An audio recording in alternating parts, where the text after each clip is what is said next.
Welcome to the Eternal ROI podcast, where we share the real stories of workplace transformation. And now, here are your hosts, Will Stewart and Chris Patton. Welcome to the Eternal ROI podcast. I'm Will Stewart, joined as always by Chris Patton, CEO of His Way Work. Hey, Chris. Will, good to see you today. Good to see you. And we have a guest in studio. In studio. Not Zoom. Not Zoom. And nothing wrong with Zoom. As we were saying earlier, it's better than nothing. Yes. And it still allows us to communicate. Yeah. And it brings people from all over the country, right? Where we couldn't have that in studio. But when we have someone here, it's just much better. It's a special treat. Yeah, it is. Yeah. So Dr. Tommy Leong, nice to meet you and have you come in the studio. Well, thanks for doing Thanks this. so much for having me here. I'm so excited to be here. Yeah, we're thrilled as well. So for people who don't know who you are, tell us a little bit about your story. Okay. So I'm Dr. Tommy Leong. I'm a orthopedic surgeon. I practice here in Greer, and I've been in the Greer and Spartanburg area for the past 14 years or so. I do a little bit of general orthopedics, and I also have a subspecialty in sports medicine. And let's see, I've kind of had the great opportunity to live all over the place. I grew up in Honolulu, Hawaii, and then I went to college in Omaha, Nebraska, and then med school in Washington, D.C. And then I got to be in the Navy. They paid my way through medical school, so I was in the Navy for 11 years, and then moved around a little bit with private practice. So, but we've been here for the past 14 years. That's incredible. Thank you for your service. Oh, thanks. Yeah. Thank you. Do you miss Hawaii? I do. It was like a phenomenal place to grow up, and it was really unique and really interesting, and but it's super expensive. So that's one of the reasons why it's nice not to be there. Yeah. But it's always like wonderful when we go back and visit. How old were you when you left there? So I left when I was 18 years old, and then never went to live back there again. So really dumb question off topic. Sure. Were you there when they were filming Magnum? You know, I was. Were you really? Yeah, I was. So I was there, and then we drove right by the estate where the Fantastic. Yeah, Yeah, so Robin Masters. And this is funny, but there's a pie shop there, and one day I was there buying a pie for like my friend's family, and what's his name? Tom Selleck was there, and he was in his volleyball gear, and so there's a whole line of people, and then I was there at the end, you know, like some dumb high school guy, and he's like, looked at me, he's so generous, but he goes, "Hey, you want a signature too?" And I said, "Yeah, that'd be great," but super gracious of him. Awesome. But, Signed your pie. yeah, exactly. That's fantastic. That's so I know good. that's not on topic, but man, no, I it's had so to funny. ask. Anything about movies and TV shows are on great. topic for me. Yeah.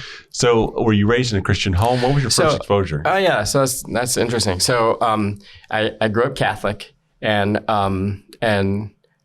it was interesting because we'd go to church on Sundays, and but it was interesting. I always have some difficulty kind of describing it. It was good. Like we'd go every Sunday, but it wasn't as a really active faith. And Understood. And for Catholics, like we learn, you know, certain prayers. I never learned them growing up, and it was kind of a pretty. It was in the 80s, so it was a pretty, you know, secular time. There was like a lot of pulls from the world on a young person, and so and my parents were. My mom was an elementary school teacher. She was a firecracker and like just a really wonderful person. My dad was a dentist, and he was actually in the Army for like 8 years. He was a Korean War veteran, so he struggled with some of the, we call it post-traumatic stress now, Sure. but in back in the day they'd call it just being shell-shocked or you know, battle fatigue and things. But he was a pretty just a really sweet, gracious guy, quiet. And then my mom was the one who kind of pushed us. And I think my experience there was more being pushed for worldly success. And then the faith was there, but it wasn't at the center, if that makes sense. I don't blame them for it. And I think she matured in her faith both of them matured in their faith later on and were more involved after we left the house. Well, they planted seeds, right? Yeah, that's right? it. So that's we give them credit for that. I understand that. So when did that turn for you? When did it become more about, man, this is who I am? Okay, so that's interesting. So for me, the light switch was, like 20 or 30 years later when I attended this retreat called the Theemmaus. And I'll back up a little bit. And so I was practicing here in Spartanburg at the time, and I happened to meet this guy. His name is Jody Armstrong. Yeah, one of our coaches. He's one of the His Way at Work guys. And the way I met him is that he was a dad at the elementary school that my kids went to. And we had just left Texas, and we were new to the area. And so we were looking for a house, and we happened to be in his neighborhood. And then we recognized him in the front yard. So we pulled over and kind of waved and said hi. And then after our short hello, we were going to be on our way. And then our car was running, but it just wouldn't go. Like it was a 1 or 2 year old Honda Odyssey.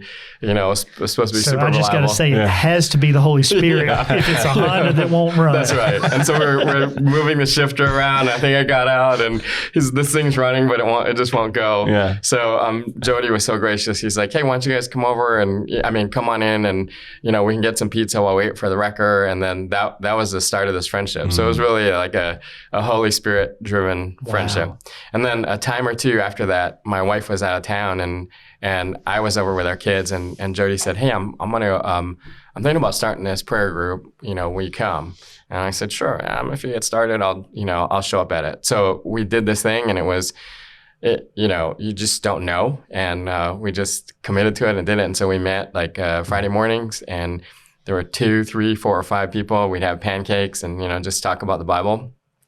And then a few months after that, Jody said, hey, do you want to go down to Miami and see this really cool retreat called the Theemmaus?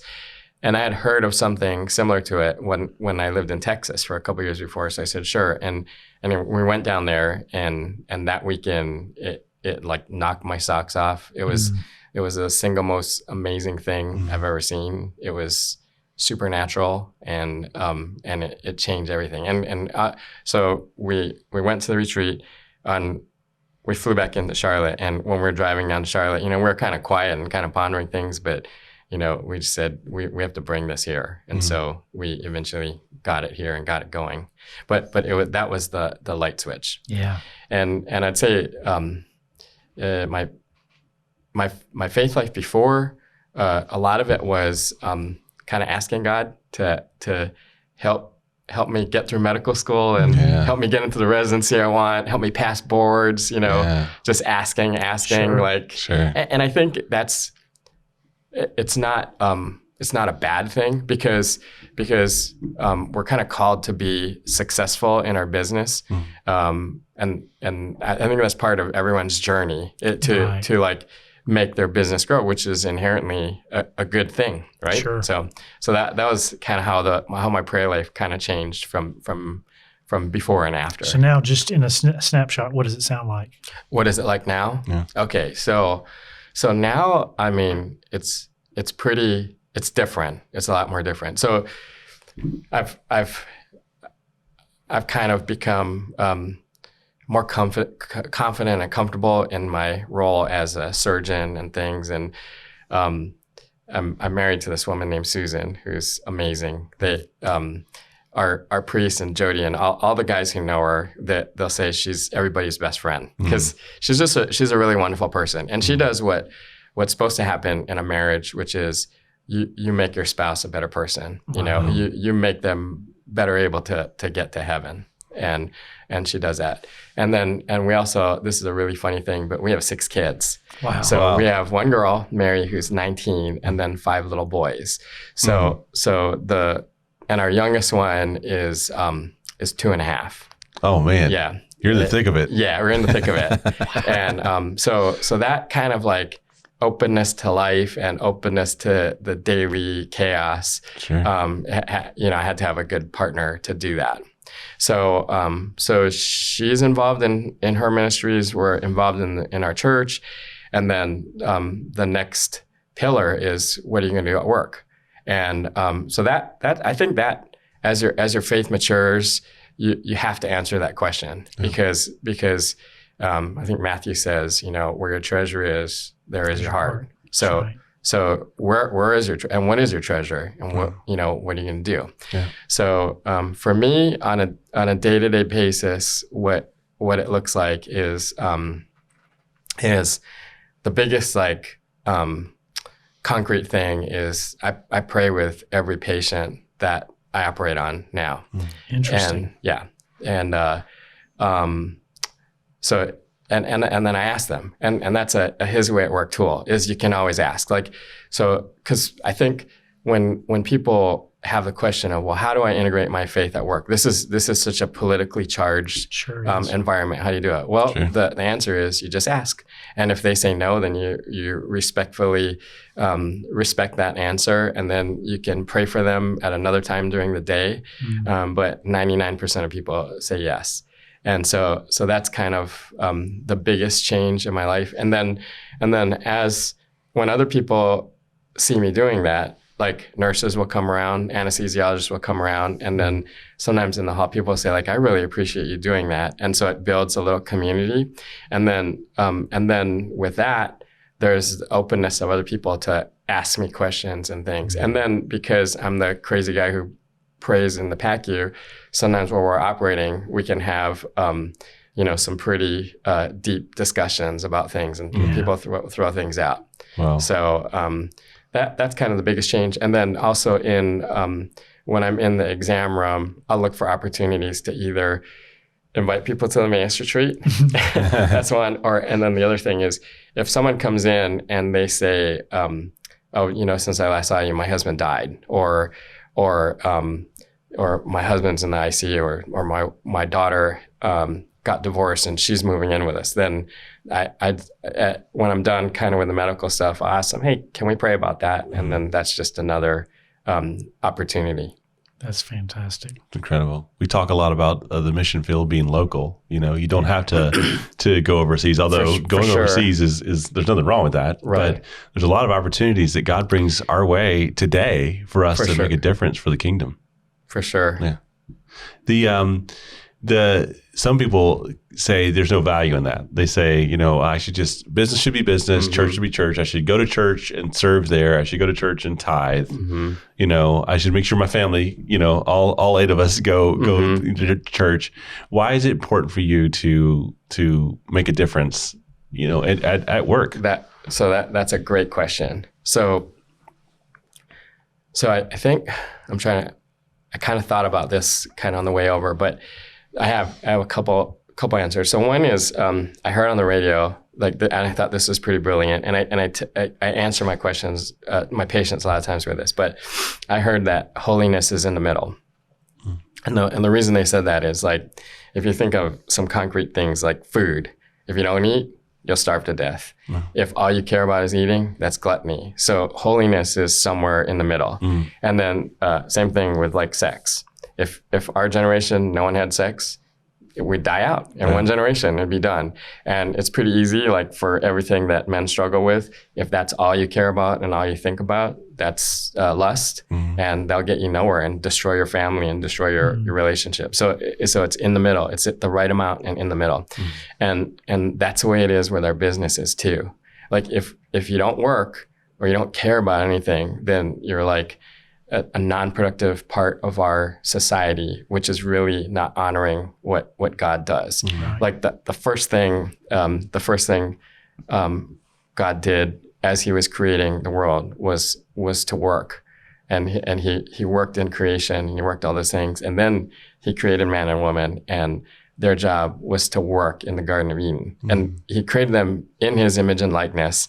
They were called to work and called to serve. And then after they had their fall, when He sent them out, he gave them the tools to be part of the plan of redemption, which was, you'll toil in the soil and you'll work by the sweat of your brow and among the thorns.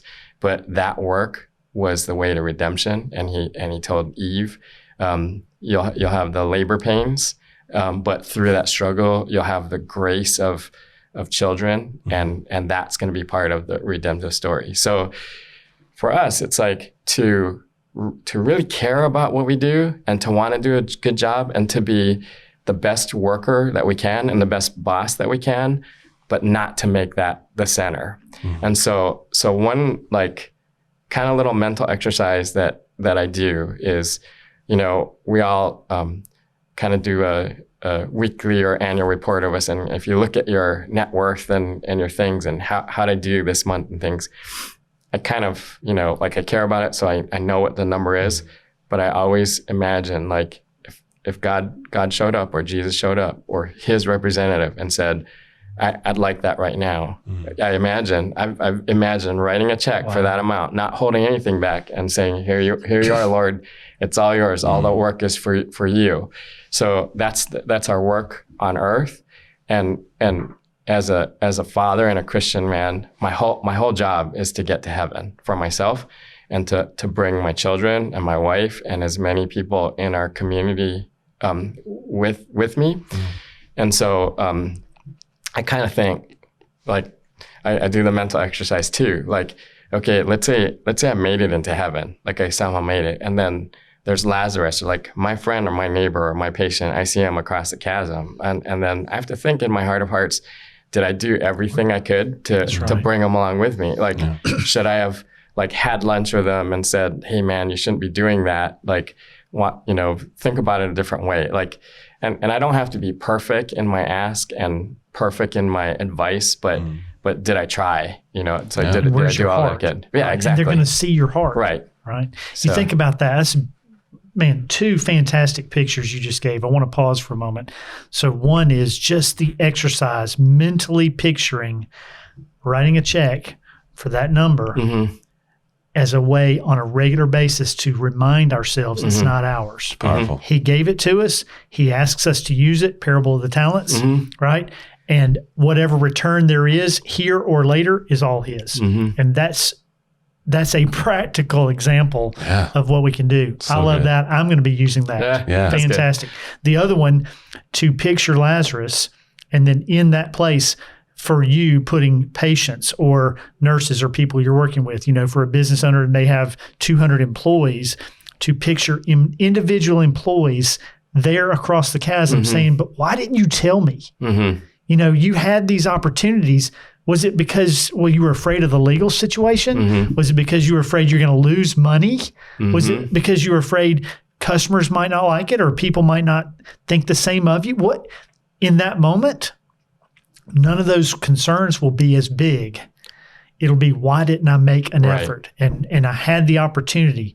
Man, that's so good. That's fantastic. Thank you. And then another, and so I would say I'd add this, like, my wife is all in on it. So we talk about things, and if anything comes up, we kind of jokingly say, we wait a little bit and say like, what's your number? And then she'll say her number and it's usually like pretty close but she's really generous. Like she'll give away pretty much anything. And so that's kind of been part of our journey too. And it's really not, it's not a, I can't even remember the term, but it's not like we expect like, okay, if I give 10 or if I give 15%, God's going to give me like 25%. It's not a prosperity. Yeah, it's not a prosperity thing at all. But we've been blessed. Like you do get blessed when you give, and it might be in some uncanny just peace in your marriage or one of your kids settles down, and you don't do that.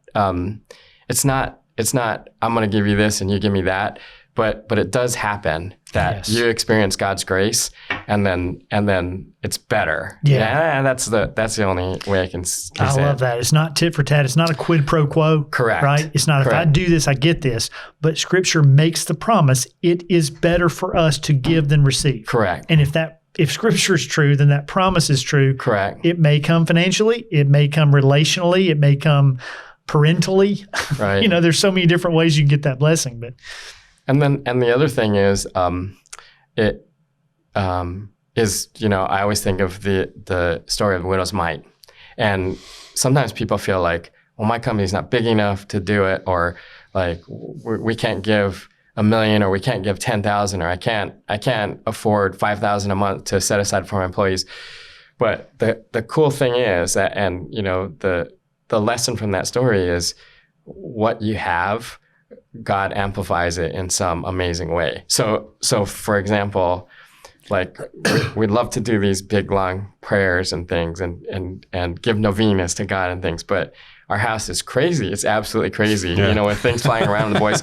But I really think that when my wife Susan takes 30 seconds to pray, that's of her full 3 minutes of her time during the day. Yeah. So it counts a lot to God. Yes. And and I think it works like that with companies too. If you have only 1 or 2 or 12 employees, if you give some, and then God's gonna notice that, and it'll have a spiritual cosmic impact that people don't realize. Yeah. So you mentioned the widow's mite. So 2 things I'm hearing. One is, regardless of the size of the gift, God is, as Jesus did in that situation, is looking at our heart and seeing that we're giving out of what we do have. Mm-hmm. It doesn't matter the amount, whether I give $1 million or $100. I can't look and say, well, the $100 just won't have an impact. As you're saying, it's what's in the heart. But the other picture I've got is the little boy giving the loaves and the fish, right? Yeah. Right. None of the disciples did anything. Right. The little boy didn't do anything other than offer up what little he had. And then Jesus took it and multiplied it and made the need. Right. He met the need with what he had to work with. Mm-hmm. And so our job is not to figure out, well, how much does that need require? And I don't have enough. I can't do it. It's, what do I have? Mm-hmm. And then he'll take it and figure it out. Mm-hmm. And he's working in us too. Mm-hmm. It's not just in that. Right. And then and the same thing, it's not just our financial resources, but our time, treasure, and our talent too. Any of those things can be given to God, and they're all good. Yeah. And the crazy thing is, he's the one who made you a doctor, and he's the one who's had you over a nonprofit and me over a company. And it's, these things are places that God puts us in there. And so with those jobs come the expectation, you might only see 10 patients in a day. Some restaurants will see, 200 people in a day. Their impact could potentially be bigger, but maybe less deep, right? Right. And then for a doctor, it might be less people, but a deeper conversation. Mm-hmm. And God sees those things, and he wants us to use that talent for him. That's good. Yeah. So in the medical profession, there's not a lot of doctors that are praying over their patients. That's not a well-known or widely done thing. Mm-hmm. I know you're an outlier. So was there any kind of concerns about, like, oh man, I'm kind of sticking my neck out, being a doctor is a prestigious thing. Right. I don't really, were you ever worried, that there might be blowback from this, or any kind of concerns when you were starting to live out your faith? So yes and no. And I think you just have to start with, like all business ventures, like you just try it and then see what happens. Yeah. And I did it, and it wasn't poorly received. And in fact, most patients were really grateful. And now like I hear it many times, like people just thank me. Like the family will thank me, because sometimes now, in the later part of COVID, the family's there too, and I get to pray with them, and they're grateful. And I tell them, like, honestly, from the heart of my heart, it's like, now I think this is one of the most important things that I do. Like it might matter more that the words that we share, asking God supplication and praising him, than whatever screws I put in their bone. Like when we're all dead, it certainly may be. But it's not to denigrate like the physical act of healing, because Jesus did that, and that's important. But just in our resurrected bodies, like that moment and the ripples that come from that, of like thinking of him for a few seconds and a few minutes, is probably more important. Like I think you all say eternal treasure. Yeah. And that really is like what's really going to matter when this is all done. Let me ask you this. I'm picturing, we talk to a lot of business owners on this podcast, but and medical doctors are in that same boat, though we don't always mention it that way, but let's say there's a doctor out there that's saying, man, I just don't know if I could do that. Mm-hmm. Can you remember back to the very first patient you prayed with and what I imagine was some anxiousness and some anxiety around, am I really going to do this? What's it going to sound like? Mm-hmm. Do I even have the right words, or am I going to sound like I'm awkward and broken prayer? Take us back to that moment, to the degree you can remember it, and then give some encouragement on somebody that's never done that before that might be ready to step into that. Sure. So I honestly can't remember exactly the first one, but I was maybe a little nervous, but also just kind of inspired at the time, and I would say an important thing is to just ask. So I always say I go through all my medical things, and at the end I say, hey, I have one question for you, and I say, do you mind if I say a prayer for you? And then I wait for their answer, and if it's yes, then I'll say it, and if they say anything except for no, I'll say it, and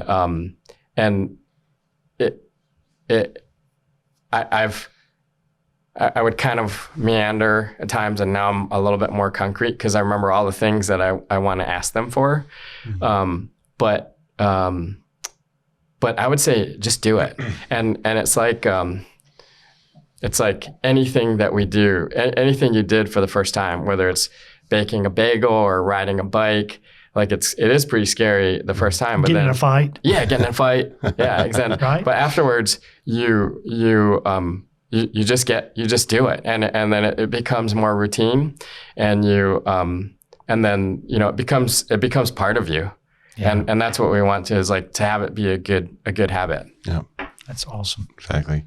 So you went to that conference, you said, the Emmaus Road? Emmaus Retreat, yeah. Emmaus Retreat.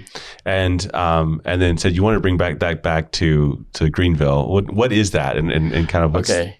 So the Emmaus Retreat is, it's a less than 48-hour experience. You go on a Friday at dinner time. So ours is here at Black Mountain. It's at a really nice, beautiful retreat center.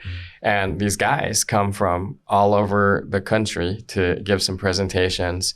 There's every walk of life, from physicians to lawyers to special ops soldiers to truck drivers and firemen. Any car dealers? Yeah, they probably are. There probably are some car dealers. Not. Yeah. And anyway, the experience just kind of unfolds over the weekend. It's done by Sunday in the afternoon, and it's really experiential. You just kind of see it. And some things, like, it's cost shared. So everyone who shows up, like if I show up to help, I'll pay the same amount as someone who's coming through. No one tries to sell them anything at the end. And we tell them, if you can't afford it, we'll pay for it. Like if I ask anyone, I'm like, if you can't afford it, I'll pay for it. And that to me that's eternal treasure. Yeah. Like it's $175. I'm like, that's the best $175 I ever spent if I get someone there. And from a business perspective, I think, like, we've had some things that are so interesting and kind of miraculous. But at our last retreat, there was a guy named Keith, and he's a real estate investor from the Charlotte area, so a businessman. And he came to the retreat, and at the end we said, hey, Keith, what'd you think? And he said, man, this thing was awesome. And he said, how much do you guys spend for a weekend like this? And I said, well, we haven't really figured it out that way because we just cost share, everyone goes. But I said, actually, Jody, the logistics guy, he did figure it out one time, and he said it's somewhere between $9,000 and $12,000, for the facility and the food and everything that goes into it. And so this guy, Keith, he reached into his wallet and took out a personal check, and he wrote a check for $10,000. And he said, I want to pay for the next one, especially if anyone can't afford it. So that kind of tells you from a businessman's perspective, like, how valuable that 45 hours was. Yeah. It's quite remarkable. That's incredible. And I've seen so many like little miraculous things from a guy who came and in I don't know how he ended up there, but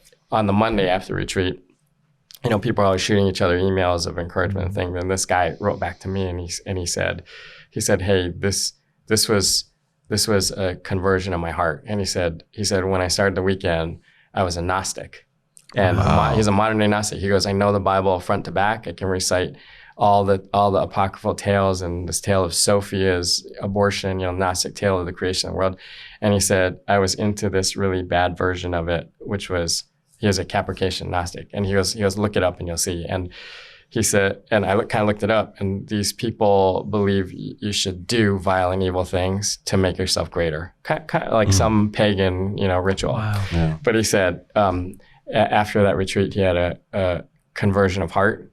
He said, I'm gonna have to take down my anti-Christian blog, and he closed it with, he said, I don't think you guys can quite understand how miraculous the change in me is. And he said, he closed it with, I love with Christ's love I leave you. That's for 48 hours. So a practicing anti-Christian, not Gnostic. And we kind of see stuff like that all the time. Man, that's incredible. That's It's incredible that someone like that would feel comfortable to go to an I don't know. event And that's a God thing, because you never know. And that's kind of been on my heart. Like, who do you ask? Just as many people as you can, because you never know who's gonna do it. And I think there's a business perspective of that too, because it's like sales. Well, who do you ask? Do you know that guy's going to buy your product? No, you kind of got to ask everyone in the room. Yeah. You just do, and then you don't have to ask well, even like you ask the best you can, and then the Holy Spirit does the work. That's right. It's not on us. To do the work. We just need to ask. Right. Yeah. Yep. So I like asking this question to a lot of dads of large families who also are successful and busy. I know I'm busy, busy at work. I know that takes up a lot of your time. How do you balance home life, sharing the gospel and living out your faith at home with your wife, and then 6 kids, they all need time, and what are the ways that you found to keep the balance? Okay, so that's a great question. And I think so I talk to my wife and kind of ask her what she needs, and then I do as much as I can. So I try not to just sit on my phone when I'm at home. I try and be engaged in their life. And then I think it's just a matter of being intentional. And I've certainly haven't been perfect at this, but one thing that kind of happened is, for me as a concrete example, is for the first 12 years that I worked at in this area, to kind of grow my practice and to be good at something and to be engaged in the medical staff and everything, I did trauma. So those are, the people who were either gunshot or stabbed or flew off a bike or a car.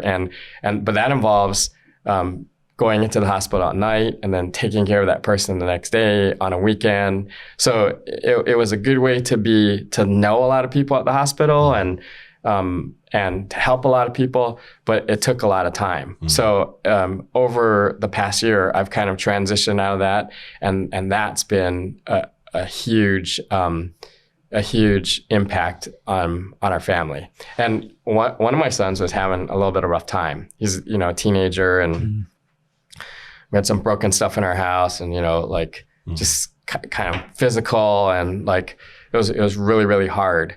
But the cool thing is, we had this community of people from the Theemmaus and people from Men at Prayer who were just covering us up in prayer. And then when things get really, really bad, they'd come over to our house and they'd say hey, you just need an extra person in your house, because sometimes when there's a stranger, things will settle down. Yeah. And so it was practical and physical. And I think of things like the fullness of truth. So when something is really true, it's gonna be economically true. It's gonna be psychologically true. It's gonna be philosophically true and spiritually true, because our God is the God of truth. We can't. He won't say, give everything you have, take off all your clothes, and go stand outside on a cold winter day and you'll be okay. He doesn't want that. He wants something that's going to work. He'll pick his miracles when he wants to, but it's all going to line up. Yeah. So it was listening to good advice of other fathers and really threading the needle, balancing being competent and good at work. But I obviously had to give up being, the academic number one person, and I'm okay with that. Yeah. And because it's more important for me to be a good dad and to raise these boys where they're good to their wives and they're good members of society and they do everything they can to please God. So to somehow impart that knowledge. But it's a struggle. I think if you're not struggling with it, you're not pondering the question hard enough. Yeah. Sure. Yeah. And it's a fluid situation, right? For sure. For sure. It's never the same. Yeah. Chris can testify to that. Yeah, mine are 25, 23, 23, and it hadn't stopped. It's just changed. But they probably, in their mid-20s, they probably think you're pretty smart and a good guy now. They're coming around. They're coming around. I'm not a complete idiot anymore, but I'm still just a partial idiot. That's right. I have a 2-year-old and 6-year-old, so I'm before that stage. So it's coming. They're awesome. So it's great time. This has been incredible. I've loved hearing how you're living your faith at work, and it doesn't matter if you're a CEO or a truck driver or a doctor, you can, no matter what you're doing, it's a work that God calls you to. And I love your creativity and how you're living out your faith. It's been incredible. We like to end with a few quick fire questions. Sure. So what's a piece of advice you wish you would have been given 10 years earlier? Oh, that's great. I think to surround yourself with men who are going to make you a better person. I think it says in the Bible that bad company corrupts good character. So if you can surround yourself with people who are going to give you the good advice, good and holy man, you can't go wrong. And hold you accountable. Accountable for sure. Yeah. That's good. Yeah, that's a lesson I've learned in the last few years. That's a good one. I know I'm springing this on you, but is there a book or a podcast or some kind of resource that's just been a go-to that you'd recommend? So over the past year and a half, I've been listening to Father Mike Schmidt's It's the Bible in a Year. And that thing has been awesome because I'd never read the Bible cover to cover and going in. And I think his just analysis is just, he really captures the heart of God. He started that kind of accidentally coming out of COVID and trying to figure out how to respond. And his first year out, the number one podcast on Apple. Really? Wow. The number one. That's incredible. Yeah. Pretty amazing. We'll put a link to that in the show notes so people can listen to that as well. And then what do you think is the takeaway from the day? What's the thing that you want people to know as the key piece of advice and key piece of information when they leave this episode? Okay. So I think since we're created in the image and likeness of God, we have something that drives us to seek Him. That's one thing, and then we're also fallen because we're the children who got cast out of Eden. So we also have this thing called concupiscence, which is an inclination to do wrong. And the easiest way to think of it is if you happen to be waiting in some room and there's a band of $2,000 in there, you at least have the thought of I wonder if I could put that in my pocket and walk away. We all have that in us. So intellectually and spiritually, we're driven to do good, but the question is, how do you incorporate that into all phases of your life, and how do you get it into your friendships, the way you live, the way you drive? The way you interact, the way you interact with your wife, and the way you interact with the internet when you're alone, the way you talk to your children, and the way you work.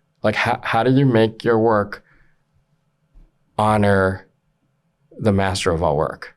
So I think how do you get it into every facet of your life? Yeah, that's the goal. It is. That's good. It sounds like you're on the path on all those. Yeah, I try. So, it's good. Not at the end of the path yet, but you're on the path. That's right. Yeah, that's good. Oh man, this has been incredible, Dr. Tommy Leong. I really appreciate you taking the time to chat with us. I know you're a busy guy, and it's been inspiring. And I love hearing your story. Thank you. Oh, thank you so much. I've learned a couple things that I'm going to take out of here and start using. So thank you for that. Yeah, thank you so much for having me. Yeah, our pleasure. And thank you everybody for watching. We'll see you next time.